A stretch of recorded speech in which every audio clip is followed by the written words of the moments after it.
what's the deal? Wait for a few of you to get up in here.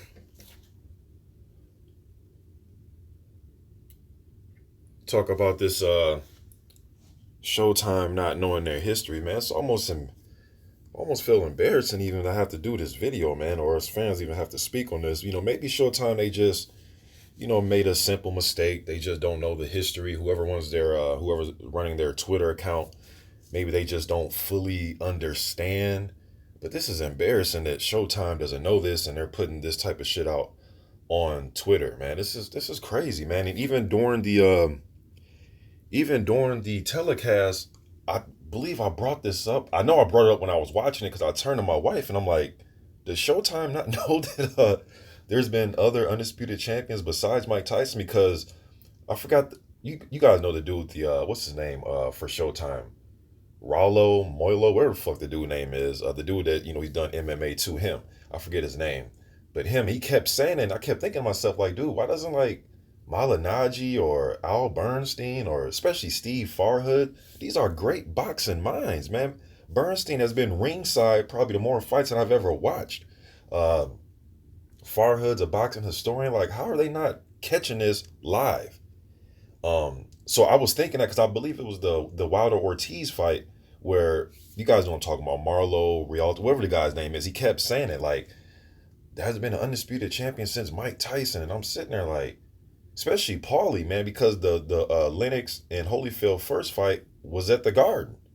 And Paulie's around I think I'm like a year older than Paulie. And I'm like, how the fuck does Paulie not remember this? You know what I'm saying? But yeah, man. So let me go ahead and read what Showtime had to say, and I'm gonna just easily debunk this really quick. Like, this is real. This is quick math. This is real simple. You don't need to be a boxing historian to know this. If you were around that time and you were watching, you know that the last undisputed heavyweight title fight was Lennox Lewis versus Holyfield. They fought twice that year, '99. Um, Big year for me because it was my first year of college, but it's just so. And then like the fact that they came out on Twitter and they're like trying to defend what they said is just crazy. Let me go ahead. Shouts out to Fight Hype because they're the ones that put up this video. People been asking me about this, and it is like I said, it's ironic, man, because I was thinking this during the telecast, but I don't believe I touched on this on my post fight. But I remember during the fight though, I looked at my wife and I'm like, dude, they're tripping on here. Um, or this is what Showtime said. They says Mike Tyson held all three belts when only WBA, WBC, and IBF existed. The first WBO heavyweight champion was in 1989. Yes, it was, and it was Francisco Damiani. He was a damn good amateur. Yes, I think he beat Johnny Deploy. Um, Guys from the 80s, blast from the past. And Diamante was a guy, if you watch the Ray Mercer fight, I know I'm kind of getting off track here, but when he fought Ray Mercer, that was actually one of the first titles that Ray Mercer won. And it was a fight that Damiani was winning, in my opinion, and Mercer came back and got the stoppage. Um, Let me keep reading. It says then they also say, Showtime says, Lennox Lewis unified WBA, WBC, and IBF titles after defeating Holyfield in '99. He didn't hold, this is so amateurish, man. All right. He didn't hold all four belts because Vitaly Klitschko was a WBO champ at that time. All right.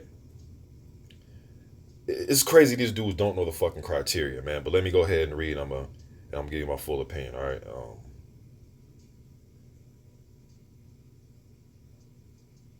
All right. Then they go on to say, in the four alphabet era, there have been no undisputed heavyweight champs. That is a fact. Holding all four titles. That is a fact. In the three alphabet era, pre WBO, Mike Tyson unified when he beat Tony Tucker. And hashtag Joshua Parker is only second heavyweight unification between unbeatens. The last was Tyson versus Tucker. Tyson was 30-0, Tucker 34-0. Now, they got to be clear with that, because when you say that, are you saying this is the Parker Joshua is a fight between two guys that are both bringing titles in for the unification class, or are you just saying just a unification bout? Because you guys just said it's the second unification between unbeatens. That's not true. Mike Tyson fought Terrell Biggs in a unification fight. Briggs didn't bring anything, but it's a Now, I may be arguing semantics here, but you got to be clear and specific, man, when you're talking. You know what I'm saying? Especially when you're talking to boxing fans like us. You know what I mean? You can't fool us and just say shit. You got to be clear, man. So that's not true. Even when Tyson fought shit, who else did he fight after he fought Biggs? Spinks. When he fought Spinks, we know Spinks was looked at as the man that beat the man he beat home, so he was still looked at by many as the lineal, you know what I mean? So when Tyson fought Spinks, that was a unification fight between two unbeaten heavyweights. Um, so they got to be clear on that, man.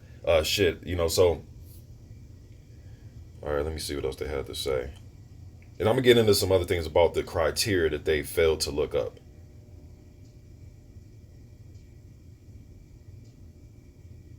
All right, and then they sent out another tweet giving us the definition of undisputed world champion. You know what I mean? It's like, okay, it says a boxer who holds the WBA, WBC, the WBO, and the IBF world championship titles simultaneously. Good job, Showtime. You looked that up. You looked that up, all right? Now, let's get to some shit that you didn't look up, all right? Because this is just so. This is amateur hour, man. Like, really. All right. The criteria from 1920 to 1963, a boxer who held both the NY, the New York State Athletic Commission, and NBA titles simultaneously. The NBA would turn to the WBA in later years. All right, from 1963 to 1983, a boxer who held both the WBA and the WBC titles simultaneously. 1983 to 2007, a boxer who held the WBA, WBC, and IBF titles simultaneously. From I believe, I forget which month it was in 2007, but in 2007, the same year, a boxer who holds the from 2007 till right now to today, a boxer who holds the WBA, WBC, IBF, and WBO titles simultaneously. Yeah, it was in February 2007. Is recognized as the undisputed champion. All right. Now I believe it was the IBF. I'm freestyling. I believe it was the IBF that was kind of lagging to recognize the WBO as as one of the major titles. I believe it was the IBF was the last one to recognize them, and up until 2007. That's pretty much it. There's not really but it's just the fact they made the mistake on a telecast, and then like a few weeks later, a week later, they're still talking about this as if they don't know this. Like, this is just mind-boggling to me, man. It's like, hey, Showtime, if y'all need somebody to help y'all with y'all heavyweight news, at Mr. Boxing Today too on Instagram and Twitter. I'm dead serious, man. Like, y'all got to stop this. And then there was a few other things during their and I know they make mistakes, but they have smart people working for them, man. You got Al Bernstein, Farhood, you got great boxing mind. You got a damn earpiece in your ear where if you're making a mistake, they can just look it up really quick and have you correct it. If you need help, man, hit me up during these fights, man. Check in with me. Check in with me and I'll let you know. You know what I'm saying? Because this is crazy, man. You can't, and I love me some Mike Tyson, man. He's one of my 5 favorite fighters of all time. Nothing against Mike, but for you not to know that Lennox Lewis was the last undisputed champion is crazy to me. They're partially correct because there hasn't been an undisputed champion in this new era since the WBO has been added. That's it. But you can't say there's the last undisputed guy was Mike Tyson. Then on top of that, they're disrespecting guys like Douglas, who beat Tyson and he became undisputed. Holyfield, Bo, and we know Bo got rid of the WBC title. He didn't want to face Lennox for whatever reason. You know what I mean? Holyfield ended up beating Bo. Then Moore had it, but he was one built short. Then we know Foreman beat him. So we know how it goes, man. The whole history of it. So, and then Lennox became undisputed when he fought Holyfield. Then there was I believe it was like a 7-year gap where we didn't have an undisputed champions because the belts got split up once, Bo threw the WBC in the trash. You know what I mean? So this is embarrassing, man. For me as a fan, and I'm and I take this sport serious as a fan, man. I want the right information to be thrown out there as much as possible. You know what I mean? But this is ridiculous, man. Let me read what y'all talking about. That's pretty much it. There's really not much to really say. This is quick math. This is quick, easy research. You know what I mean? Like I said, you don't have to be a historian or watch the sport for 40 years to know this. and like they're like arguing their point. That's the part that gets me. You said it on a live telecast a few weeks, or was a week or so go by, and you're like arguing it on social media, looking like idiots, man. NBT Boxing was good, man. Standing 8 count. What's up? Ski Khalif, he says Mauro, yeah, Mauro Ronaldo. Yeah, that's the dude's name. There's no boxing expert. No, he's one of them guys that are bang, boom. Oh, look at the size of this crowd. You know, he's that guy. You know what I mean? He's that dude. So, and that dude's, to his credit, man, I've heard this dude on WWE. I heard him on, was that K1 back in the day, like the early 2000s? Uh, you know that fighting league out there in Japan, that big was I believe it was K1, where they'll have like a tournament in one night. Hey man, I wish boxing would do that more. I know there's, uh, you know, things that won't allow that to happen. I know out in the UK they had like that prize fight, I think it's called, tournament, where they fought like 3 round fights. But I used to love when K1 used to do that.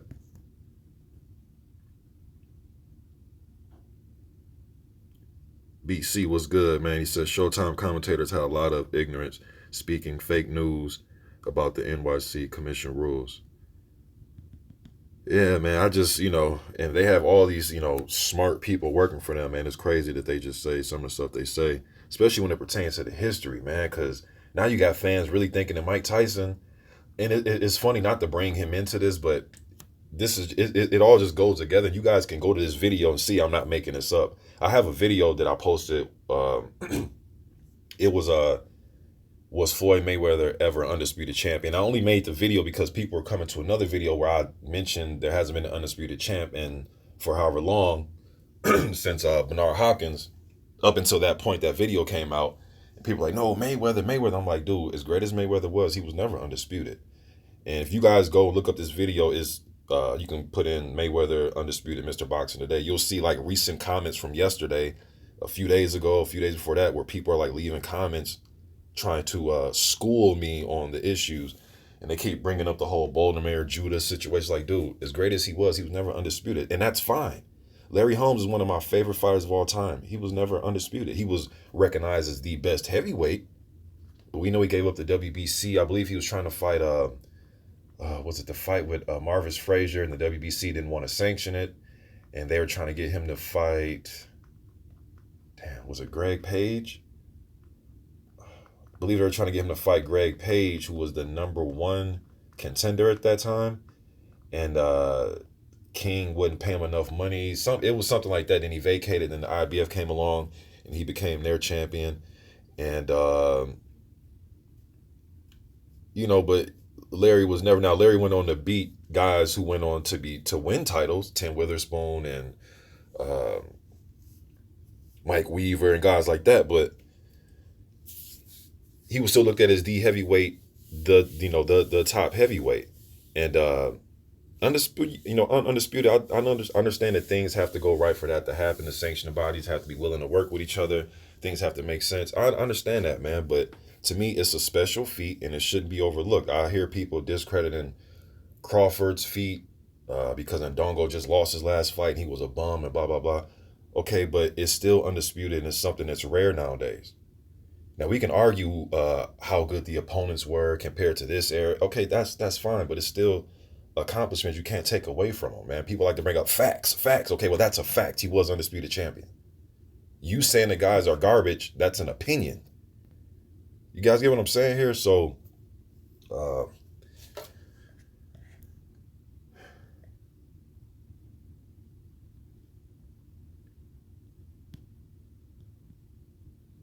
NBT Boxer says Lennox Lewis doesn't deserve that level of disrespect. He doesn't, man.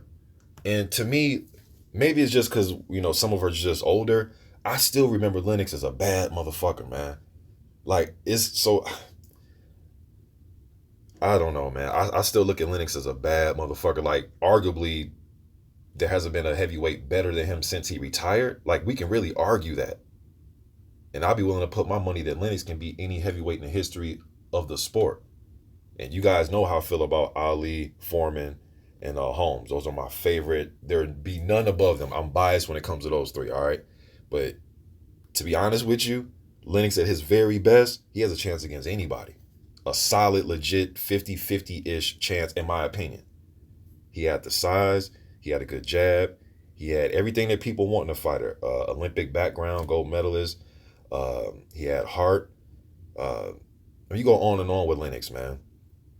On and on with Lennox. He was very strong. He was a big, strong dude, 6'5", 250 pounds, long reach.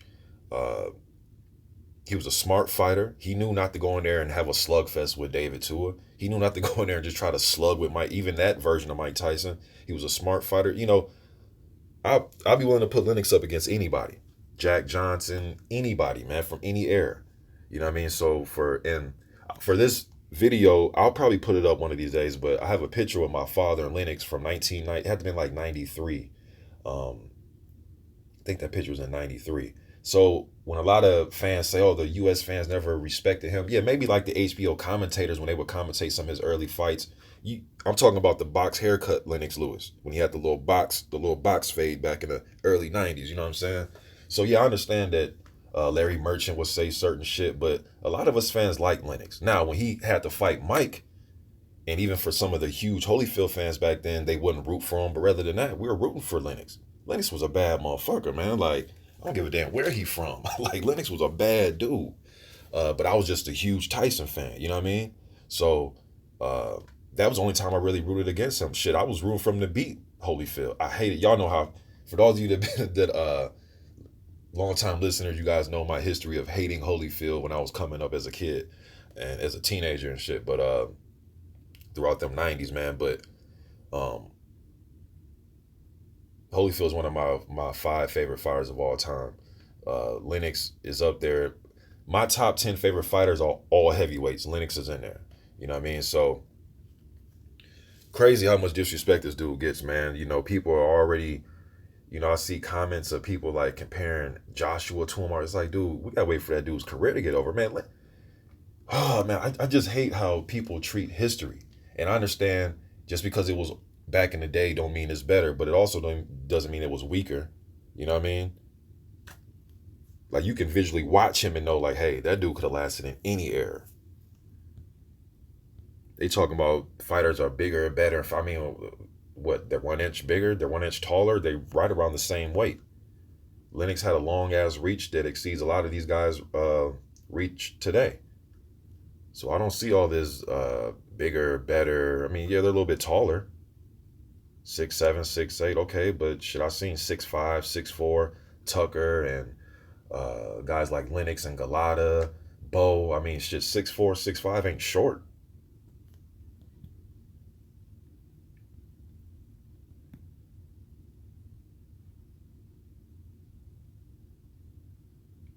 Dopamine says Showtime really being petty over this.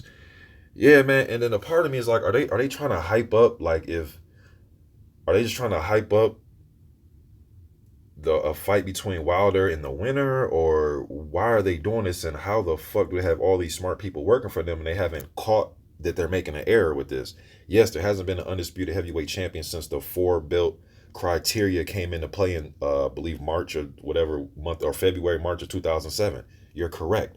But to say Mike Tyson was the last undisputed heavyweight champion is fucking false. He's not even the last American undisputed heavyweight champion. You just can't overlook Holyfield, Buster Douglas, Riddick Bowe. You can't just do it because you want to.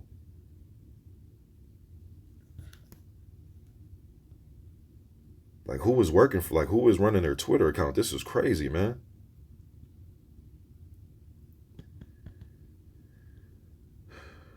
Chris Reed says, have you seen the article on Joseph Parker's secret elbow surgery? You know what? I seen a video just came out saying he had surgery on his elbows, but I didn't read into it, man. But I know I've always heard about his sore elbows. I believe it was going into the Hawamanu fight. Around that time, I heard them talking about his elbows.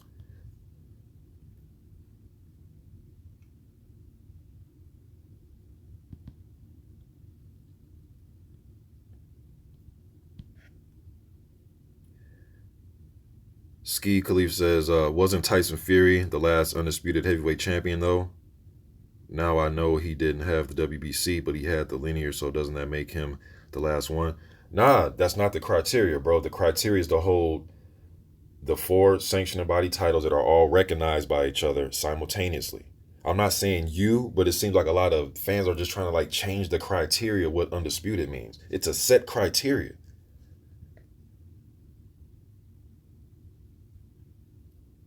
So you can't be like, well, I got these, so I don't need the WBC, or I got these and I don't need the WBA, or I don't need the IBF. That was the same argument that Mayweather, super duper fan, was trying to have with me. I'm like, dude, okay, he beat Pacquiao and he had three straps, but you had Kell Brook still out there. What, the IBF don't count? Well, Floyd said, and I'm saying, like, are you serious, man? Like, Floyd said, like, but it's not the criteria. I don't know. This is crazy, man.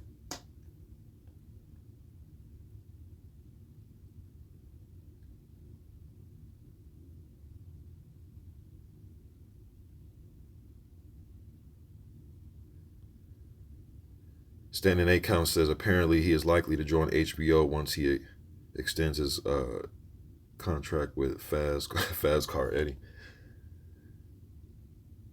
BC says I'm not a fan of Al Bernstein. Why not, bro? I like Al. You know, I agree with everything he says? No, but I do like the fact that he he's, maybe it's just because I've seen him I grew up on Al Bernstein commentating fights for should be back in his ESPN days when Mike Tyson was knocking dudes out in 30 seconds on ESPN. I'm so used to him from that era all the way up until now.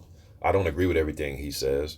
You know what I mean? But for him not to catch this like right off the top was just amazing to me. And I'm sitting there watching like, damn. Yeah, it was pride fighting. Not yeah, that's what it was. Pride fighting that I can't what Mauro Riolo, whatever that he used to do the commentary over. Colin Palmer says Lennox couldn't fight for the WBO because they wouldn't allow for unifications. And I mean, we don't have to even say all that. The WBO wasn't recognized by the other three sanctioning bodies uh, simultaneously, and it just wasn't needed to become undisputed. The criteria changed from 3 belts to 4 belts in 2007 until present. Now you could be talking to somebody else in the comment section, but I'm just. BC says I remember he did Holyfield both one of the last fights. I was practically trying to will both will both of the victory.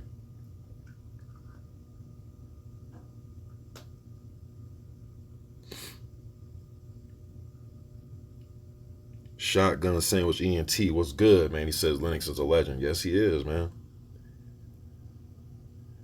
Colin Palmer says Akinwande had to give up the WBO to fight Lennox. I remember Akinwande letting it go to pursue other things.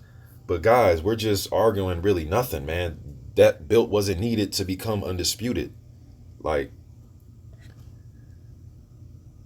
that's like me sitting here arguing the IBO's case right now, saying, well, Joshua better not let go of that IBO because then this ain't, nobody gives a fuck about the IBO right now. Now maybe in the next 5 to 10 years, maybe these four sanctioning bodies right now will look at the IBO and say, you know what, let's bring them in. Also, we'll recognize their title holder, all of us at the same time, and we'll make that a piece of the heavyweight crown as far as creating undisputed.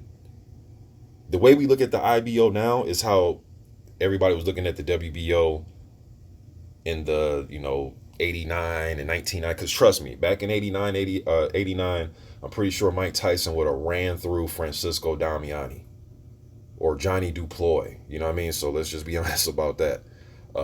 It just wasn't needed. That title wasn't needed, fellas. It just wasn't needed.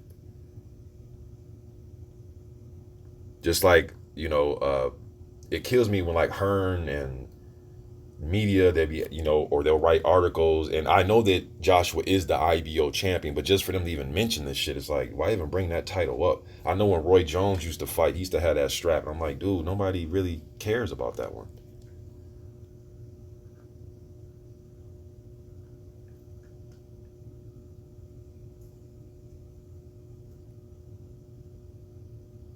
Carlton Palmer says, nah, Lennox got a lot of hate from the U.S. fans. But not all of us though, man. Look, you can't pull that on me, man. I got pit my pop like, okay, he got some hate, but it wasn't like boo. The dude fought. He damn near made the U.S. his home for all his fights. You know what I'm saying? There's a lot of Americans cheering for him against Rockman. Like the climate wasn't how it is now. Like this whole social media and us going back and forth, or people going back and forth on a daily fucking basis about Joshua Wilder. It wasn't like that back in them days. And I'm not sure if you were around watching. Maybe you were. Maybe you're older than me.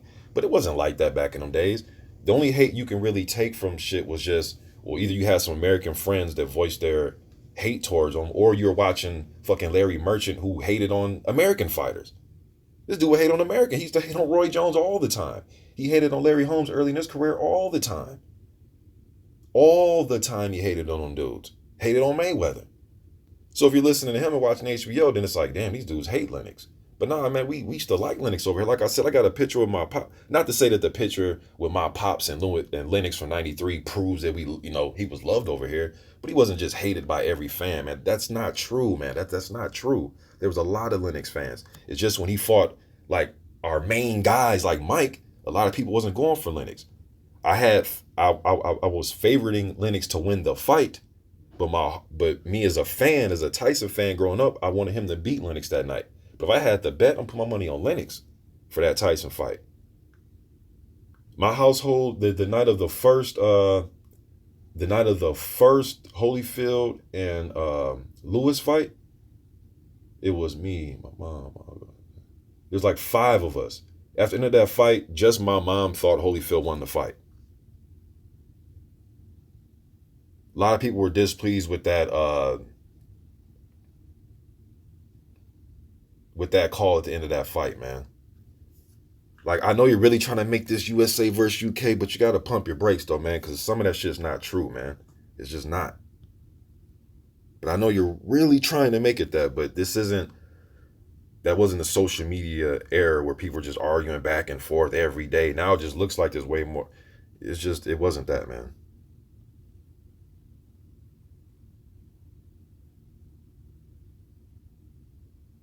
Dopamine says Lennox got hate from everywhere. A band in Canada, didn't compete for Britain, wasn't American. Yeah, so I mean, he got hate from everyone. It wasn't just like, oh, just those Yanks hated him because he dominated. They're like, stop it. That's just not what. Stop, man.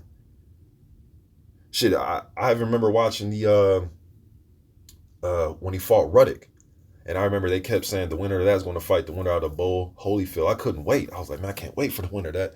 You know what I mean? And then we know that didn't happen because Bo would have ended up fighting. He would have fought Riddick had that plan played out. But Ruddock is another guy that people just look at his career in total and say, oh, he was this, or he lost to this person, or he got knocked out this quick, and but at that time, if you freeze frame it, at that time, them early '90s, man, Ruddock was a dangerous dude, man, a legit top 3, top 4 type of heavyweight. That's how he was viewed. You don't have to like it, but that's how it was. You can't just rewrite that shit. That's how it was. Ruddock was very dangerous, man. I thought that was a very dangerous for Mike. Very dangerous fight. They were saying shit. Ruddock had the best left hand in boxing. You guys can go back and watch the build-up shows to that fight, and they were talking about his left hand.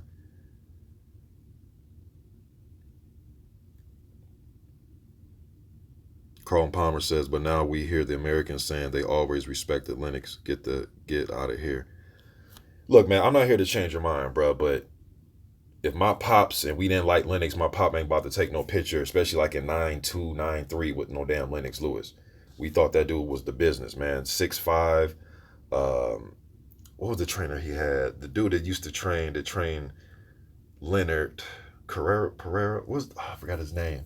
That trained Lennox. That trained Leonard. I'm sorry, Ray Leonard late in his career. What's dude's name? Pepe Correa. I forget his name. And then he went on and had Emmanuel Stewart. Like, man, those are some of the best trainers we have, man. And I'm a Emmanuel Stewart guy. You know what I mean? I'm a Emmanuel Stewart fan. You guys heard me say that a trillion times on here. But hey, man, Palmer, whatever, if that's what you think, bro, hey, more power to you, man. I can't change it. I'm not here to change your opinion. I'm just trying to let you know that at least the people that I knew and me I can speak for myself, and I'm sure there's more other out there like me that will tell you that. But hey, man, if you're dead set that no, you didn't, and ha ha, and that's cool too. Mr. Shotgun Sandwich ENT says, Mr. Boxer, can you imagine if social media was around when Big Daddy confronted Lennox after the first Holyfield fight? Later to throw his belt in the trash. Ha ha. Be brutal. Yeah, it was, because after that fight, they were face to face, and I'm going to knock you out. And I remember that when he came down off the ring, and they were right there, and Lennox was doing the commentating and stuff, and they were face to face. That was crazy, man. And then him throwing it in the garbage, like that would be so many memes today. I did not like that decision by Riddick, man. That was a bad decision. True School Sports had a interview up. You guys can type it in the search box and you can look up Lennox, not Lennox, but Bo talking about that. Like recently, like within the last year, he talked about it, and he went over that whole situation, whether you want to believe him or not. But you guys should check that out.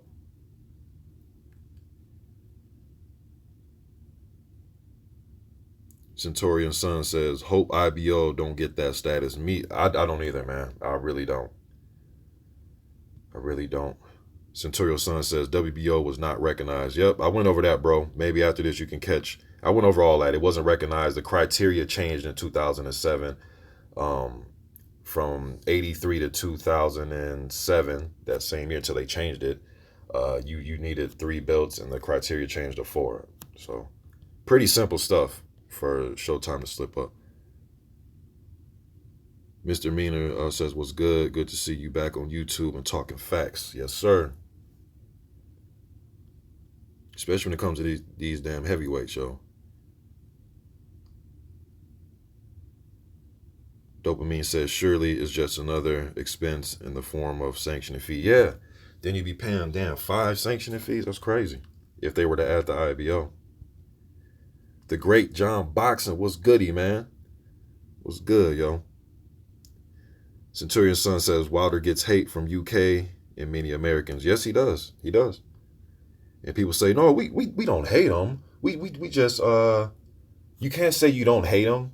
Like, okay, some people probably have valid reasons as to why they don't rock with Deontay Wilder. That's fine. But for the people who truly hate him, I've seen messages where people say, no, I don't hate him. But then within the message, I'm seeing Beyonce and he ain't shit and country Alabama motherfucker. All that. It's like, but you don't hate him. Man, stop playing, man. He has 40 fights, and this guy's only has this many fights. And then when he had this many fights, he didn't even do, And like I always say, yeah, we can talk and we can go back and forth all day long. Best way to settle it is just fight. Just very simple. Just fight each other. Then we'll figure out everything from there and go from there. But this whole, he has bigger calves, and he fought Klitschko, and he fought this guy, and he didn't fight this guy, and 40 fights, and 20 fights, and gold medal, bronze medal, and I don't like the way he talks, and, just fight each other. That's it. Simple. Just fight. Ski Khalif says, wait, hold up. Wasn't Buster Douglas undisputed once? Yeah, yeah, bro. I don't know if you joined me a little bit late, but yeah. Tyson, he lost it to Douglas. Then Holyfield got it. Then Riddick Bowe got it. Then we had like a 6 or 7 year gap because the titles got split up. I know I keep repeating myself to some of you that's been here the whole time. But then the titles got split up.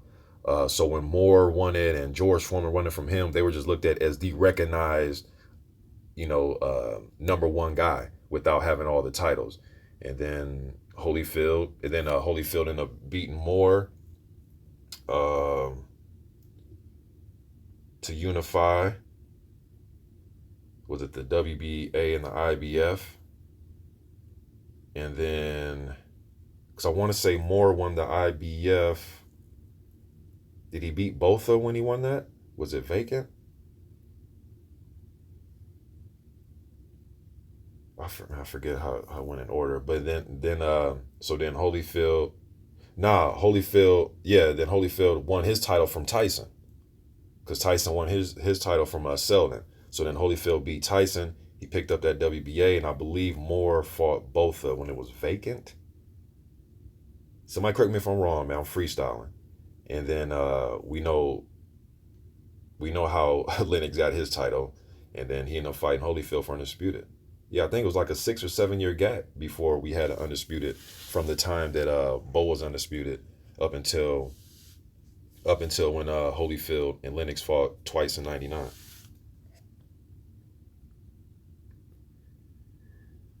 TGO Black says even Gary Mason. Yeah, Gary Mason was a good fighter, especially at that level, that European level. Man, he was one of the Lennox first tests coming up. Mason used to give good commentary too, man.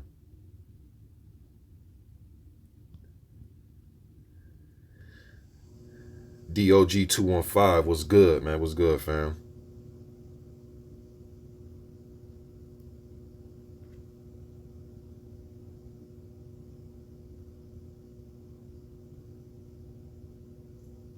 Standing 8 count says, "Do you think we're in a new golden era of heavyweight boxing?" I believe we are finally out of the grips of the Klitschko era. Now, calling it golden, there's some sizzling fights to make, yo, and then even like the middle of the pack guys, there's still some excellent fights to make if they can be made. Who wouldn't want to watch Jarrell Miller versus Povetkin? Who wouldn't want to watch uh, uh, Jarrell Miller versus Dillian White, or Luis Ortiz, Tyson Fury? There are some great matchups to make. Even for the guys that are, like contender, the guys that don't have titles, you know what I mean? And then we got some good up and coming prospects. We got the whole Olympic class of medalists from 2016 games that are entering the pro ranks. Daichko, Yoka, Herkovich, Joe Joyce, you know what I mean? And they're being fast tracked. Well, Joyce is being fast tracked. Yoka, I know he's serving a suspension now. And then you got some other prospects that are peppered in there. You got Vlad Sarenko, um, Darmani Rock. You got Daniel Dubois. I can go on and on, man. I throw names out there all day. But there are some good fights to be made. And then at the very top, we got Parker and AJ coming up. We just had Wilder and Ortiz a few weeks ago. And now we're looking to get Wilder in the ring with the winner out of Parker and AJ. So and then you got Fury still in the backdrop. We're kind of curious on what he's going to do, what he wants to do. So I will say that we're finally out of the Klitschko era, and I think this era is a little bit more exciting because it's just not so heavily dominated by just the two-headed monster, the Klitschko, and that's credit to them. That's credit to them. I don't think we'll ever see a brother duo like that hold it down at the heavyweight division. I don't think that will ever happen again. You know what I mean? But I think we're out of that era now. That's what I will say. And I don't think the Klitschko's is not walking through that door.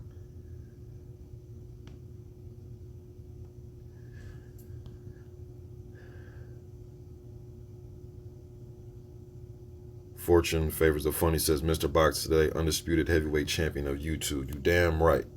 You damn right.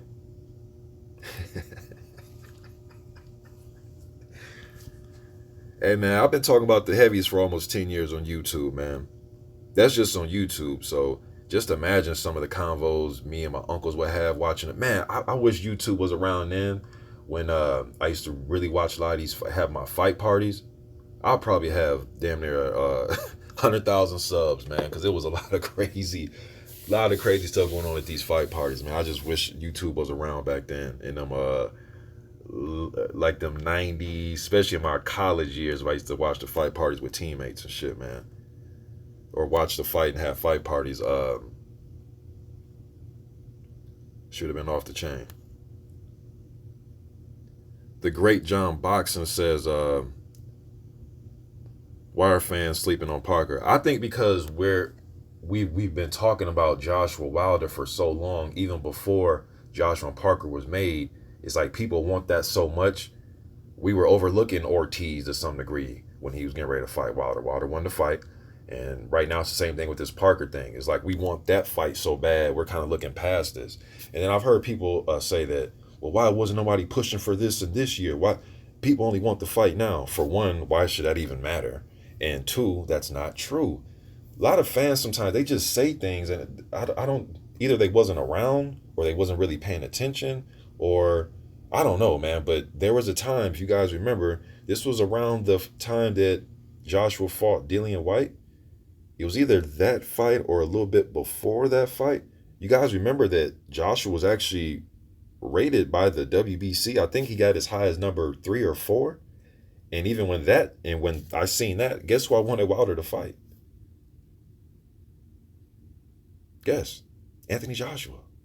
So I'm so it's weird when people say, "Oh, people are just pushing for it now because he's a." There's no people have been pushing for it, and there were people in that comment section that was also pushing for it. So, but now we're pushing for it more because we're one step closer to undisputed since the last undisputed champion we had, which was Lennox Lewis.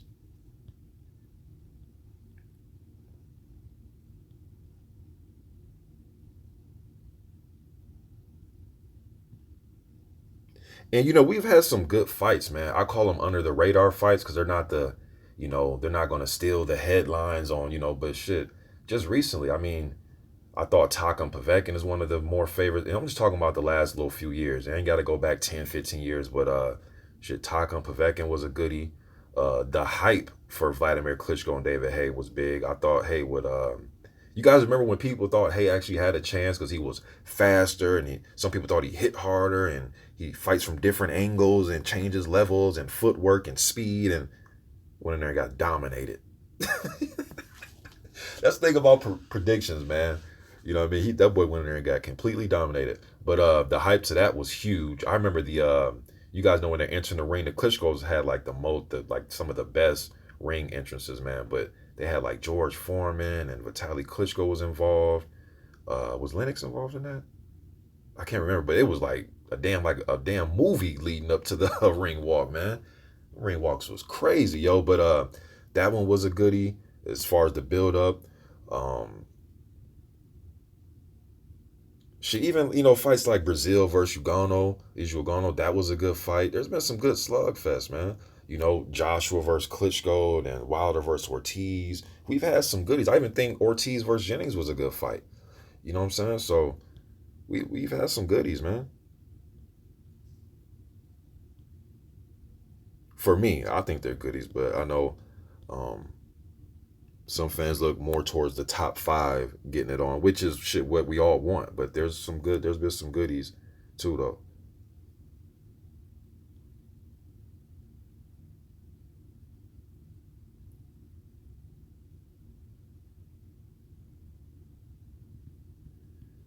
BC says, I only read about Bo Trask and the belt, only saw the video of this decade thanks to YouTube. That's what's up, man. I actually seen it on ESPN back in the day when it happened.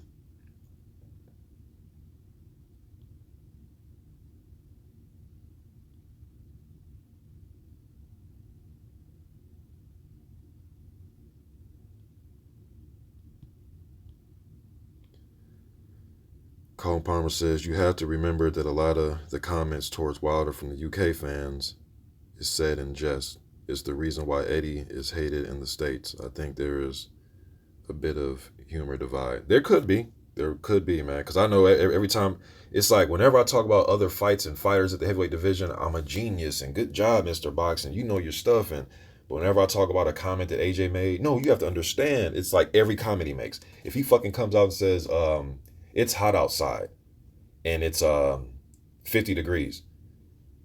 And I come on and say, man, damn, you consider 50 degrees hot? And I know this may be a bad analogy, but fans will come on and say, no, see, you have to understand what he's saying. See, compared to -3, it's hot. See, so you're taking what he's saying out of context. It's always like it's like whenever I break down whatever this guy says, I'm always in the wrong. You know what I mean? So it's crazy, man. To a lot of the UK fans. Shout out to the UK fans though, man, because I got a lot of UK subscribers. But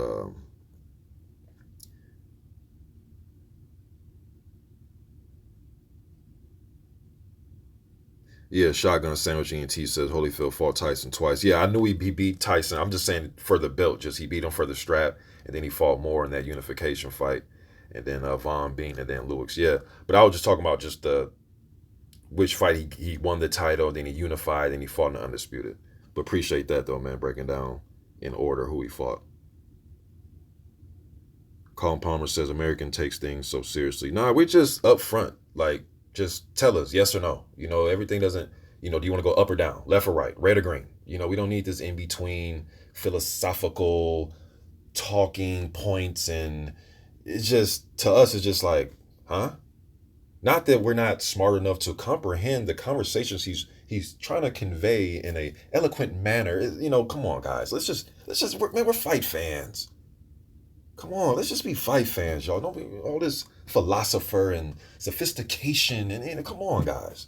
Let's just be fight. I deal with none of that. I deal with enough of that in the real world when I'm conducting business. I just want to come and just be fight fans, y'all. Just let my guard down and just watch fights, cuss a little bit here, and you know what I mean? Just watch fights. Like people want to be just, I don't know, man. It gets weird, man. I just want to be a fan. I just want to roll my sleeves up, put my briefcase down, put the business stuff away, and probably have my little boys next to me watch the fight. I don't need, do you want to fight the guy? Yes or no? But that's just me. Maybe I'm too simple when it comes to this shit. But that's how we did it in my household. When we talked boxing, my uncles and my father, my mom, and friends of theirs, and then when I got into fight parties, we just talk shit, talk about fights. Wasn't nobody in there trying to be the philosopher and understanding the business motto and, oh, man, whatever.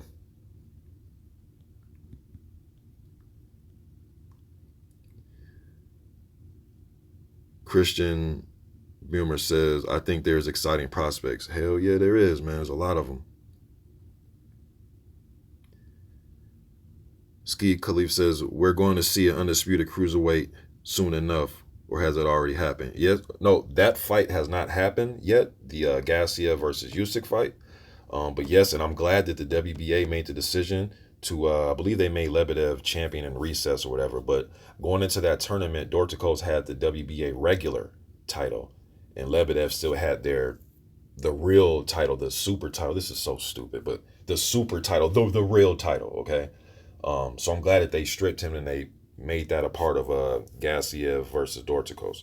So now at the end of this tournament, we will get an undisputed cruiserweight champion. I believe the last cruiserweight champion was O'Neal Bell, and before that, it was the real deal, Evander Holyfield.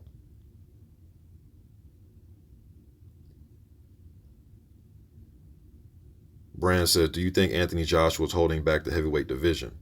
Yes and no. No, because he's about to fight in a fight where 3 heavyweight titles are on the line. It's pretty hard to say that guy's holding some shit up. What I will say, though, is when it comes to the prospect of fighting Wilder, it's not what I want to hear personally. If you like what he says and it makes sense to you and the business motto and the sophistication and, the soliloquies he said, okay, that's fine. That's totally fine, man. But for me, when it comes to fighting Wilder, I've heard him say some of everything. I've heard him say everything from he's next to the year after that or the year after that. And he came up with that interview, was that last October of 2017 or something when he did that interview. I've heard fans say, no, that was 2 years ago. I know it was last October. You know what I mean? So I've heard him say things like that. And the promoter side of me wants to fight him next. But then the other side is saying, fight him when I'm ready. And I don't know. He's just all over the place when it comes to Wilder, in my opinion. I don't like that about him. So I think he seemed to be holding up the prospect of wanting to fight him. But as far as, it's hard to say a guy's holding some shit up. For me, it's hard to say that when a guy is about to fight in a fight where 3 titles are on the line, and he's done this rather quickly.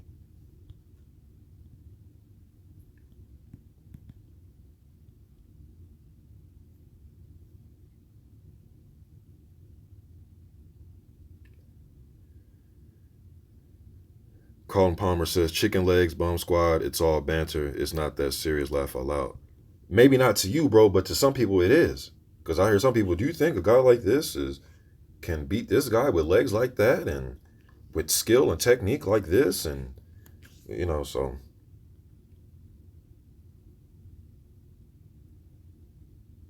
But, I hear it on both sides. I'm hearing people now call I hear people now calling Anthony Joshua ass juice.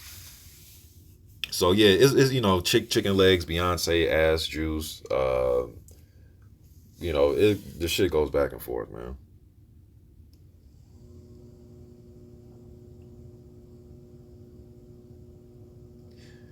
Gareth Wigmore says, if we are heading into another golden era, I think that with the advent of social media, this era could become bigger than any other. Fights are now being set up over social media. Exciting times. Yeah, the fans are pushing for these fights, yo.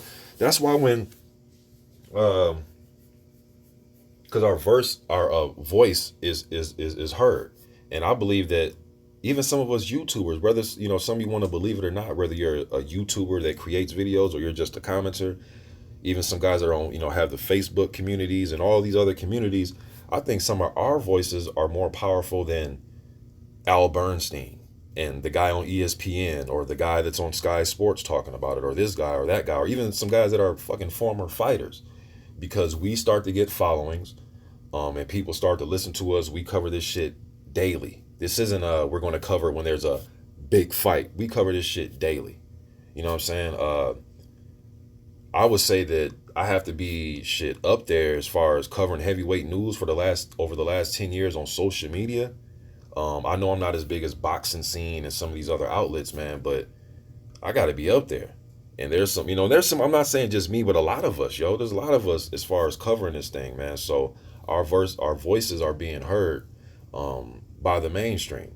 I've had fighters reach out and comment on my videos. I've had trainers and managers reach out. I've done interviews with guys that have reached out to me. So, and it's not just me. There's channels way bigger than mine where the same thing has happened with them. So just like the common Joe can get an interview, you know what I mean? Well, common Joe that's putting in the work doing his thing can get an interview with the heavyweight champion of the world, can get an interview with his promoter, can get an interview with his manager. Whereas back in the day, you had to have your fingers crossed if you went to the weigh-in or after the fight or something and see him before the fight where they'll even talk to you or want to take a picture. Now we can put our camera on them and just interview them. You know what I mean? You don't have to work for ESPN. And I think a lot of fans are listening to us more.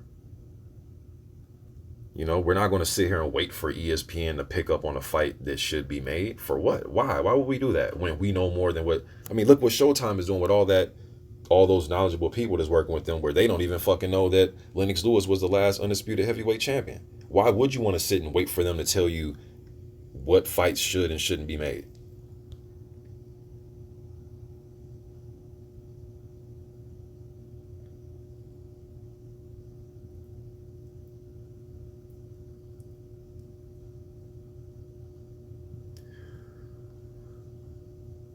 Carlos Heranica says, I know that you are talking heavyweights, but when do you think the next PBC on Fox will be? I'm not sure, bro. You should just go on the PBC website and go to the different networks that provide PBC telecasts, and maybe you can find an answer right there. But I'm not sure, man. You should probably look on the PBC network or maybe go to Fox Sports Network, and just look it up right there. I'm pretty sure they have a boxing schedule up.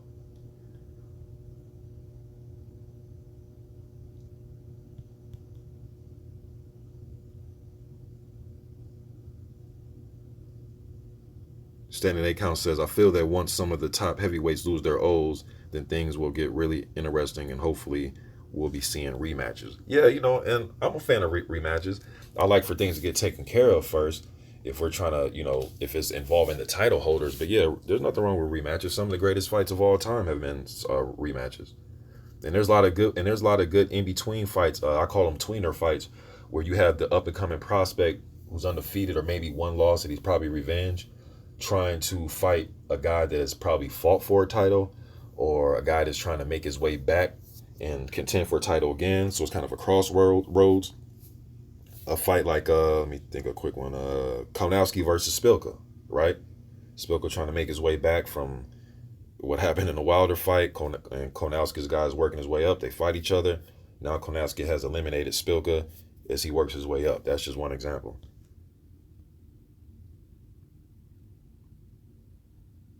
George Rodriguez, White versus Chisora was another fantastic fight. Yes, it was. Yep. I had White winning by a point or two as well. Mr. Shotgun Sandwich ENT says, Mr. Boxing fantasy matchup, who wins between Ruddock versus Moore on their best nights. I'm gonna go with Ruddock because Moore wasn't scared of a dust up. Um, you can look at fights like Cooper. He even got into it with Holyfield in the dust up. Um, not yeah, the second fight. You know what I mean? So I would definitely favor Ruddock at their best. I think his jab will offset more would like to go to that high guard sometime. And he wanted to come forward and bang, especially when he was coming up. He wasn't a heavyweight quite yet. That dude loved to bang, yo. And Moore was known as a heavy-handed fighter. Um, Maybe he could have stepped right to Ruddock and took away his left hand. You know what I mean? Try to offset it with his jab, but I would favor Ruddock in that one, yo.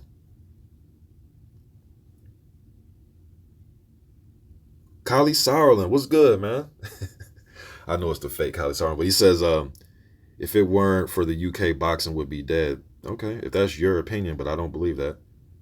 Because I know Anthony Joshua is one of the more popular fighters out right now, but and I know Fury beat Klitschko. Now I'll give him some credit, man, but I don't necessarily believe that shit. Didn't Terrence Crawford or didn't what's my man's name, Spence? Didn't he go over there and whoop up on Kell Brook? And we can go back and forth with who beat who, and it's not even just U.S. versus the U.K. There's great boxing all around the world, man. New Zealand made history with Parker becoming the first champion from there. There's other things going on. It's not just about the UK, but if that's how you feel and you're set in stone on that, hey man, fair enough. Like I always say, I'm not here to change your mind.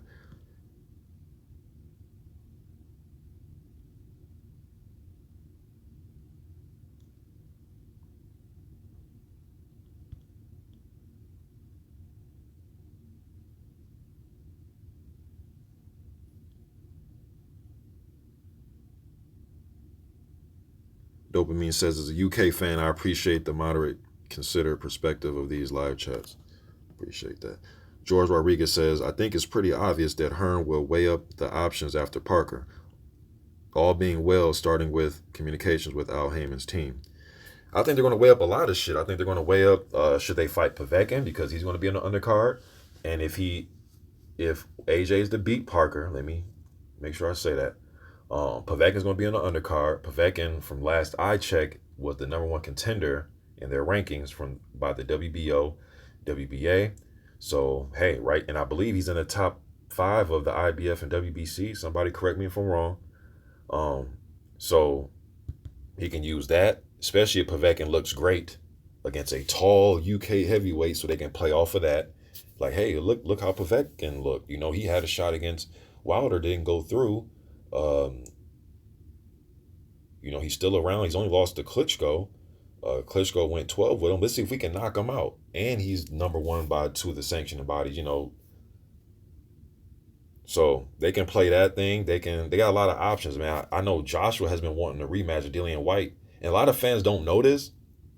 But if you guys remember the post-fight presser after the Dillian White fight, you guys remember AJ? He said this, and I know you know, but and please don't tell me I took it out of context. All right, like he said that he wants to fight Dillian White again, and he himself didn't think Anthony Joshua didn't think he himself was world level yet.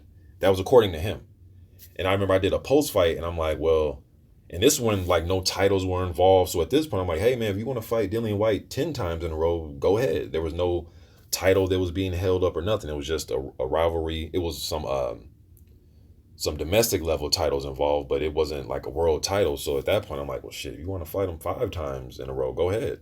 You're not holding up any titles. I would like to see you fight Wilder or some of these other guys, but um, you want to fight Dillian White again. But now it's kind of like there's other things that are going on. I know that Dillian White has added a win over Helenius and Chisora, and this win over Brown. Those would be some damn good victories for this crop of heavyweights. Those are decent victories. If you want to say this guy's a bum and ever, okay, that's cool. But if you tell me that there's a heavyweight out there within the last 2 years or so that has beaten Brown, Helenius, and Chisora, I would say he's a pretty damn decent heavyweight for this climate. That's my opinion. Now, if you want to break down the styles of those fighters and, just break down every and try to just shred them apart. I mean, I can do that for every fighter and all their resumes. I mean, we can all do that. We're smart enough to grab somebody's resume and make it look like shit. We can all do that. We've proven that. I've seen it online. Colin Palmer says Mr. Boxing is one of the few American channels that hasn't blocked me yet. Thanks, bro. Hey, man, as long as you're not on here calling me out my name or trying to attack me on some personal shit, as long as we keep it between these fighters, I'm good, bro. Like, I'm good now. I haven't seen you comment on other channels, so I'm not sure what you're saying to them. Maybe I need to do some maybe I need to do some research on some of the comments you make. But when you come to my channel, we go back and forth about just fighters and keep it at that. As long as y'all do that, I'm good. But I know some of y'all will do that. I'm not saying you specifically, but I know sometimes fans will do that and then they'll go to other people's channels and they're just saying all types of shit. Some instance they're being racist, some instance they're just telling or giving their opinion about how they feel about Americans or whatever. Then you come to my channel, like, I don't want to be the guy that you consider the good guy, nah, man, like, don't play that game with me, you know what I mean? Let's just keep it boxing, let's just move on. I don't want to be the token, you know what I mean, or he's the good one, no, I don't like that type of shit.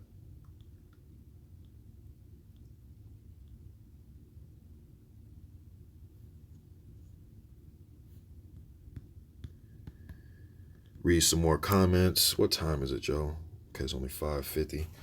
My damn alarm about to go off in 10 minutes. Let me just read a few more comments, y'all, and I'm going to call it one. Probably get back on a little bit later, man. You guys leave me some suggestions what y'all want me to talk about. The last video, because what I'm trying to do now, instead of coming out with 5, 6, 7, 8 videos, some of you remember the days I used to do that. I know these live streams, man, they're long. So if you get through one of these hour-long joints, man, more power, appreciate you. Just chop it up. You listen to 20 minutes here or 5 minutes here, 5 minutes there. You know what I mean? Just kind of chop it up. I was trying to think of time stamping, have that pin so you can say, okay, well, let me hear him talk about this, you know what I mean? Or that, because I cover a lot. The title may say, what's the name of this? Lennox Undisputed, but we talked about a lot of stuff. And I like interacting with you guys, man, live, you know what I mean? I need to figure out a way. I don't know how to block people yet on here or retract statements. I don't know how to give people wrenches. I don't know how to do any of that. You know what I mean? I don't even know how to use a picture while I'm talking. I don't know how to do that yet either, man. So I'm still figuring this out. But I like this type of setup, man. I was thinking about having people come on, give people like 3-4 minutes to chop it up. You know what I mean? Trying to think of that. I was thinking about buying a little throwaway cell phone and have you guys call the number. I got some ideas, man, but some of these live streams are just so spur of the moment. I'll just be sitting there doing something, take care of some business, paying some bills, running errands, and out of nowhere, I'll just start thinking about boxing. You know what I mean? I'm like, man, let me do a live stream real quick on this. Or you know what, man? I watched damn Ruddick versus Dokes yesterday. Let me turn this on and talk about that fight. Like, I'm weird like that when it comes to the way I do videos.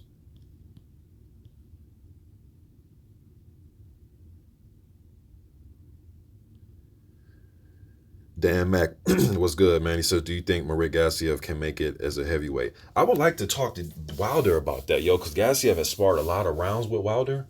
Areola has talked about Gassiev's power before because they've sparred. He's 6'3", so he's not, it's not like he's some plodding 5'11" heavyweight, although I know some of these guys are 6'7", 6'8". I got to see, but that dude has some tremendous hands, man. And I'll put my money that he can probably crack a little bit harder than some of the heavyweights that are out there. Do I think he cracks as hard as Wilder and Joshua? I wouldn't put my money on that. You know what I mean? But I think he could probably hit as hard or harder than a guy like Chisora or Bryant Jennings. Just my opinion. I know some of those guys outweigh him by a lot, but a lot of guys outweigh Deontay Wilder. He's only 200. He was 215 is 214 his last fight.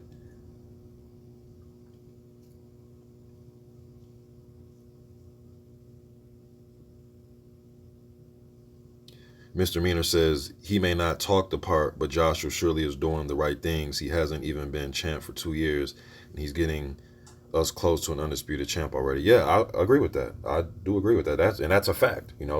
That is a fact. That's why I say. I mean, the dude is fighting for. It's gonna be 3 titles on the line.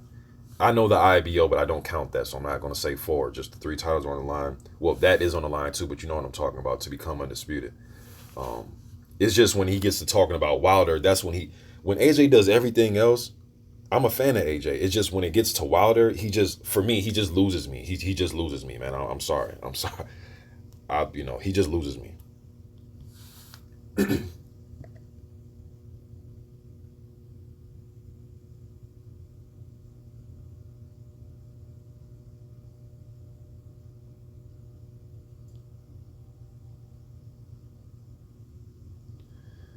TGO Black says Joshua waiting gives Wilder a chance to make more money in the long run. Fight now. Possibility lose. What now for Wilder? Be patient. Use your head. I wouldn't want to see him do that. I would want to see Undisputed first. If he is to lose, he will still make money. Shit, right now he's the longest reigning current heavyweight title holder. That's a fact. Um, so he can fight AJ. Now, to me, I don't think there's no they need to wait. I just don't see why they need to wait. One loss isn't going to kill anybody as far as their career. Even if he gets blown out in 1 round, look at the things that he has done. I believe he has 7 or 8 successful title defenses. I'm freestyling this, y'all. I believe 7 or 8 or something like that. So, still be looked at as a threat. If he's going there and to lose to Parker or Joshua, whoever his upcoming opponents will still look at him as a threat. And we can probably argue he's the second. I know people like to talk about popularity. AJ's most popular. Shit, is it between Fury and Wilder as the second most popular? What would y'all say about that? You think he's the second most popular? Probably with Fury somewhere in there. And with Fury not being active, you know what I mean?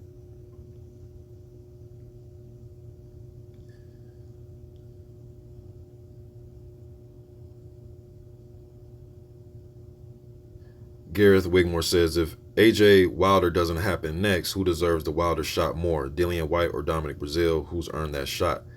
Dominic Breazeale, he beat. See, like, to me, their wins are pretty much on par with each other, if you ask me. Because I think all these guys are middle of the packish type of heavyweights. If you want to rate one guy a few slots higher, but they're still within that, 10 to 15 range, so be it. You know what I mean? It's not like it's a clear, that it's clear, this guy's like a top 3 and this guy's more of a 10 through 15-ish type of heavyweight. But, Breazeale has beat, well, they both lost to Joshua, all right? But Breazeale has beat Mansoor, although he was struggling, but he got Mansoor to quit on his stool. He bit his tongue or whatever. He got punched in the mouth. Israel Gona was a good win. I think those are some decent wins. But then and then he beat Molina. But I would argue more that Dillian White victories probably probably the same level, if not a little bit better. Especially he beats Brown. He's beating a guy that's undefeated. Helenius,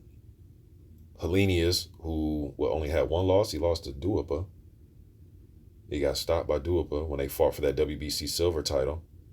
And then he beat Chisora in a great fight. It was an action-packed fight. So, and then if he beats Brown, you know what I mean? So, but what I think that should happen, man, instead of us debating and going back and forth, I thought the WBC should have just made Breazeale versus White. They made both fights WBC eliminators. They even had the damn Molina versus Breazeale billed as a damn final eliminator at first, and then a few days after they seen they seen how the public took it, and we were like, huh? You know what I mean? So, and then White, who did he fight? And it was eliminator. Was it the Helenius? Was it I think it was the Chisora fight that they had as the WBC elimination. I forget exactly, but After those fights, they should have just made um, Brazil versus Dillian White. It just makes the most sense, man, to me. But if I had to pick one between White and Brazil, here, let me flip a coin. Let me see if I can find a coin because that's pretty much that's pretty much what I think about that. Here, let me go ahead and flip a coin real quick. Let me see if I can find the damn coin. See if I can find a coin. We're gonna settle this right now. We're gonna settle it right now. Who deserves a fight more, White or Brazil? Let's go ahead and flip this coin. I'm gonna flip it on this carpet. Heads is Dillian White. Tails is Brazil. Let's see. Dillian White. Dillian White. He deserves a fight more. There you go. 35 people watching, only 26 thumbs up. Come on, man. What are y'all thinking? Give me that Larry Holmes jab to that thumbs up button, man. Callie Sarlin says Wilder's making chump change over there. He ain't making shit. He's only making 2 million, 3 million. Look, man, maybe you're rich. I know this isn't the real Sarlin, but maybe you are rich, man. And compared to AJ, yeah, he is making chump change, but this dude is still a millionaire multiple times over. So I don't know, man. He's a fucking millionaire in my eyes. So is he making more than Joshua? No, he's not making close to what Joshua makes. But this dude's still a millionaire. Could he possibly make some more money? Could there be? Yeah, possibly. You know, but that's up to him and his team to get him in them situations where he makes a little bit more money. Yeah, I also seen something about what's my man's name? Dana White, and this huge amount of money he's willing to offer AJ or wants to offer him. I didn't even click on the video or read the article. I just seen the headlines and just kept it moving.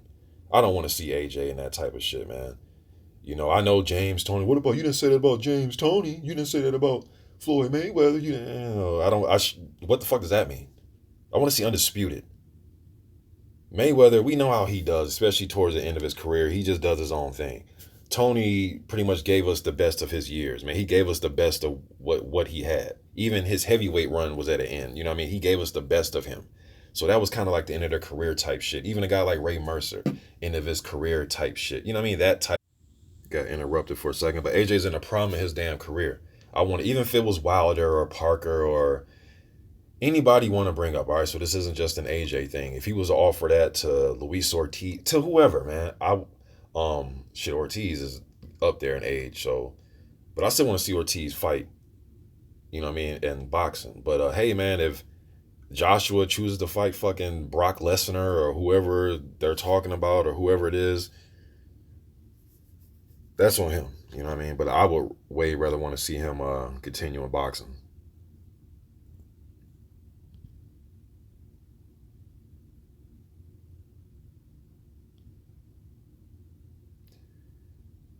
Yeah, Dan says, who would you pick, Wilder?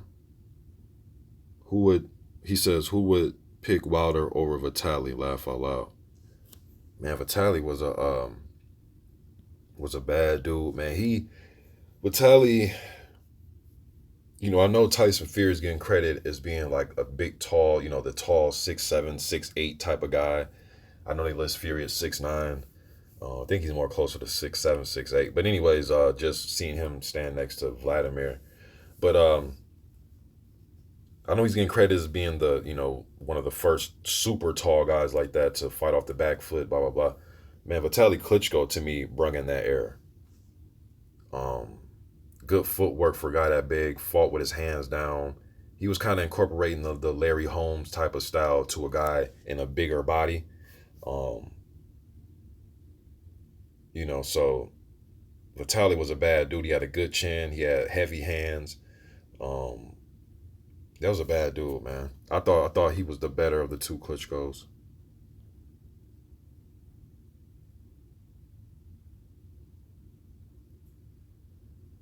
Him that Vitaly versus Wilder right now.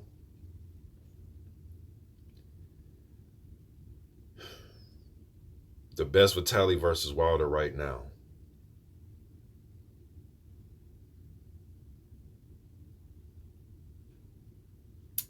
I would probably favor Vitali Klitschko on that one.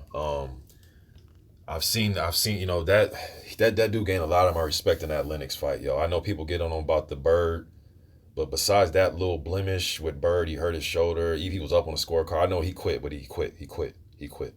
You know what I mean? Vitali was dominant, man. Dominant heavyweight could dominate you with the jab, and he had a chin. To me, if you put Vitali in the ring and he really only has to worry about one punch coming, and that one punch can put you to sleep. I think he can take advantage of that. Now I know Wilder has done some other things that are he's making his game more well rounded. But I think Vitali has better footwork. I think he gets out the way a little bit quicker. I think he's more physical. I think he has better defense, although Wilder's defense is underrated in my opinion. Um, and he has an awkward man.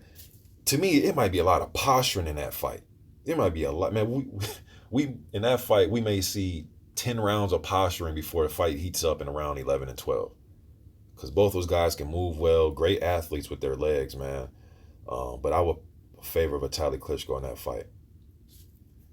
Just me though. It's just me now. Could Wilder land a big right hand, put him to sleep? Possibly, possibly, and it wouldn't be none of that surprise me. Like, oh shit, But I'll probably slightly favor, or I would favor Vitaly Klitschko in that fight, 60-40.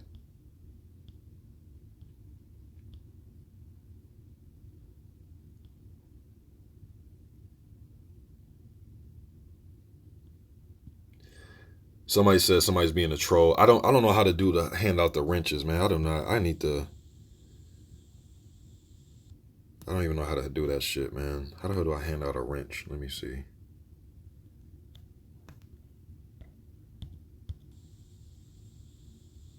Put user in timeout, remove. How do I give out the wrenches? I don't even know how to do that, man. I gotta look up how to do some of this stuff, man.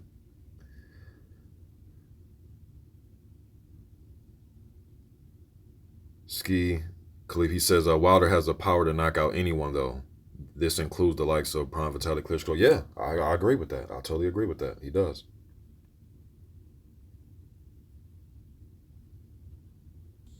Not taking that away from Deontay, man. Not taking that away. And that's another thing. When I'm like in these hypothetical matchups y'all give me, just because I'm favoring one guy, or it doesn't mean I think the other guy's a bum or he loses to everybody in history. It's just to me style matchups, and I'm big on style matchups. Um, and I've watched damn near all these matchups you guys give me. I've damn near watched the careers of all these guys, and some of you guys have too, not just me. So I'm really trying to give you an honest opinion, man. I'm not trying to paint some ridiculous narrative or anything like that. Just based on styles, that's just what I see how that fight could go. I can see that fight being a lot of fucking posturing, seriously, because they're both kind of herky jerky, feint, use the shoulder, move a little bit, try to measure with the right hand, probably miss it because the other guy's already leaning back, anticipating it, using the jab, probably get up close, hold. I can see that type of shit based on their styles. Based on their styles. AZ said, what's good, man? He says Molina versus Adamak and Ugono versus Cassie. Yo, Ugono better be ready for some tricky fighting against Cassie, man. Cassie's a guy I thought he beat. I did the post fight for Ariel in Brazil. Draws, or I thought he beat him. Seriously. I've seen him get put to sleep by Mansoor, and I've seen him get physically dominated, and it seemed like he didn't want no more against Miller. But I don't think Ugono's going to bring that type of pressure. Ugono does have a good right hand, but also think Cassie is. I've seen him get put to sleep, but like I said though, he's tricky. He goes from lefty to righty, pretty much just like that. The guy will be in the southpaw stance, using his jab, throwing the left hand. He'll throw the left, bring forward his left foot. He's an orthodox, and he fights like that. Doesn't have amazing punching power, but he's tricky enough to kind of throw you off, especially if you're not used to that rhythm. But I think Agono is going to be out to make a point. He was doing good in the Brazil fight. If his condition is a little bit better, I think he can dominate this fight and pretty much win every round against Cassie. Probably make him quit if Cassie just doesn't feel as if the fight's going his way. But Cassie's a tough dude. Maybe there were some other reasons that I'm forgetting or I'm overlooking why he didn't want no more in that Miller fight. Um, Tricky style clash, man. Ugano needs to use that damn jab, use his long reach, set up his right hand, pace himself. If he gets him hurt, try to finish him, because you don't get paid extra for overtime in boxing. But and then Molina and Adamek. I thought Adamek was fighting. Damn, because Molina and Adamek already fought. Is this a rematch? They already fought. Molina went out there and knocked him out. That's how Molina set up his fight when he got the he ended up getting the Joshua fight, because he ended up getting a high ranking by the IBF. I thought Molina's fight. I know. I thought Adamek's fighting somebody else.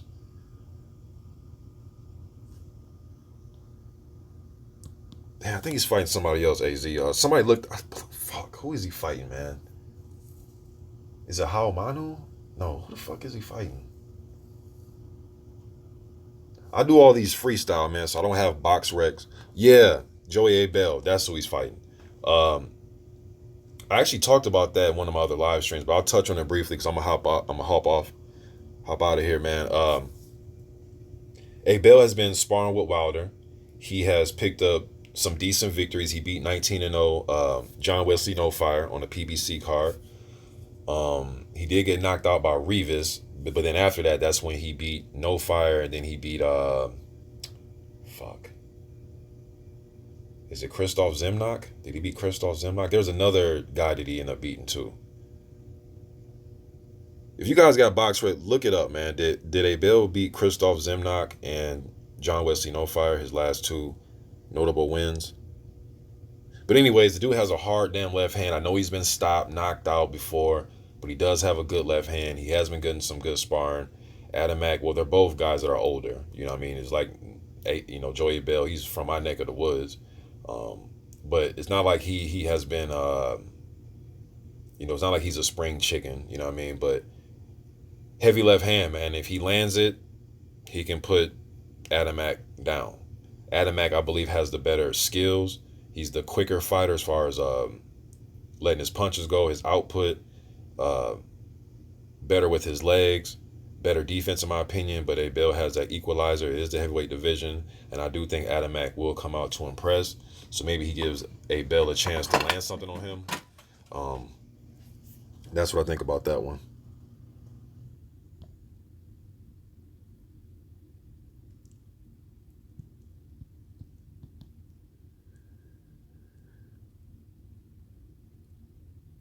Oh, Az says Wak versus Molina.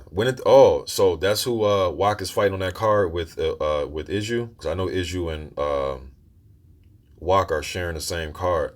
I didn't know about that one, and it's funny because I actually have Molina's trainer's number in my phone. We ain't talked in a minute though.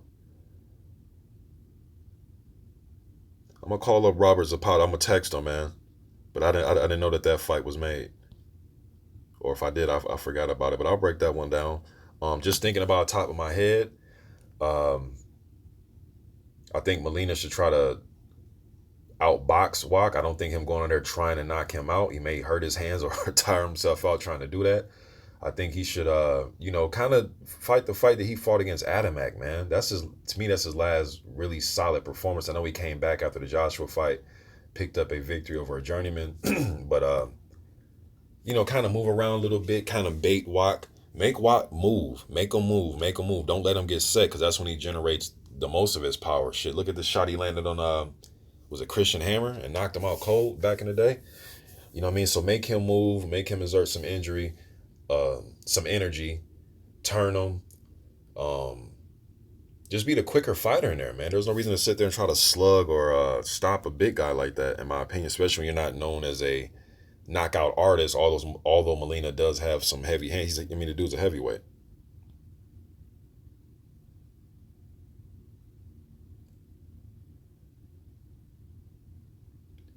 Will Ma said, Mr. Boxing, did you follow Trey Lippe Morrison's return fight? Yes, I talked about that If you look at my last couple live streams, I have Trey Lippy Morrison's name in the title, and I spoke about that. I could not find anything on YouTube, but he did make a comeback. He's 14-0 with 14 KOs. I know he has different networks that want to work with him. Showtime is one of them. CBS Sports is another one. So he does have a little following in that little region that he's in. I believe he fights at that. His bases was at Miami, Oklahoma, not Miami, Florida, but Miami, Oklahoma. I believe that's where that casino's at. It was just a little small casino in a small room, but it was packed in that room. They were holding signs, Trey, Trey, Trey, like rooting for him. He looked good when he made that debut against Ed Lattimore, who was, I believe, Ed was 13-0 at the time. So you had two undefeated prospects rumbling. I thought it was a good look. I know people don't like saying this, but hey, man, it is what it is. You know, we're grown adults here. He's a white American heavyweight. We really don't have too many of those around. So I think that adds some intrigue. He's Tommy Morrison's son. Um, you got Adam Konowski that's out there. There's some guys out there, but Joey A. Bell, I just talked about him. But as far as an undefeated, Konowski's undefeated. But, a guy that's looked at as a power puncher like that, he has a unique story. It's Tommy Morrison's son. So he got that going for himself, too. Um, but I think he's needed for the division, especially coming up, man. Trevor Bryan's fighting soon. Eddie Sosa said that. Yeah, I follow him on Instagram. I always see him training. I know before Duapa and Miller was made, I did a video on it too. They were saying that they're going to fight Bryan versus Miller. Bryan versus Miller they were trying to make that happen. Thought they were in talks. This was just a few, not too long ago, like a month or so ago, whatever. It was right before Duapa Miller was made official. And then that, Miller and his team, they end up having to deal with Duapa. But Trevor Bryan has to get in the mix soon here, man. I know DeWeco's fighting Brian Jennings. I mean, there's still guys like Andy Ruiz Jr. out there, Charles Martin's out there. There's some marquee-ish type of names that he can pair himself with and try to get a fight, man, because it's long overdue. His best win, in my opinion, is still his victory over Derek Rossi.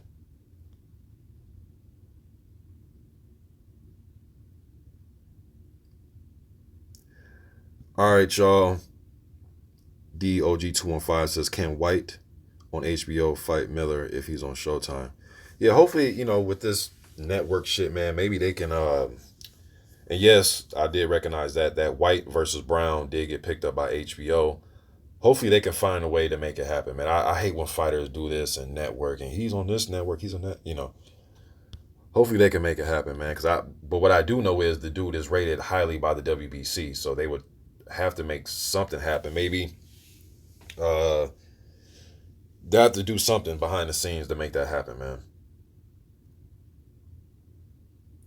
One more, and I'm up out of here, y'all. George Rodriguez says Brian Jennings versus Andy Ruiz is the easy fight to make. Yeah, they're both with top rank. Bob Arum is known for wanting in-house fights. Well, a lot of promoters. He's not the only one, but he's known to have 4 fights, rematches, and you know what I mean? Another return match after that, 4 fights with guys. So when Brian Jennings signed with Top Rank, I was thinking, okay, he wants a shot at Parker. This was in the summer, because remember his first debut with Top Rank, or his debut fight was on the Crawford and Dongo Undisputed undercard. He fought Daniel Martz on the fucking same card that Dillian White fought Malcolm Tan, which drove me crazy, man. Oh, that drove me crazy. It's like, dude, why can't we just see Jennings versus White? You know what I mean? But anyways, then I remember Bob Arum coming out and saying that he wants to sign Jennings, get him like a fight or two, and then have him fight Parker. But then Arum also has Ruiz, so why not just make that fight? But it is what it is, man. Y'all be easy. I'm up out of here, man. I'm gone.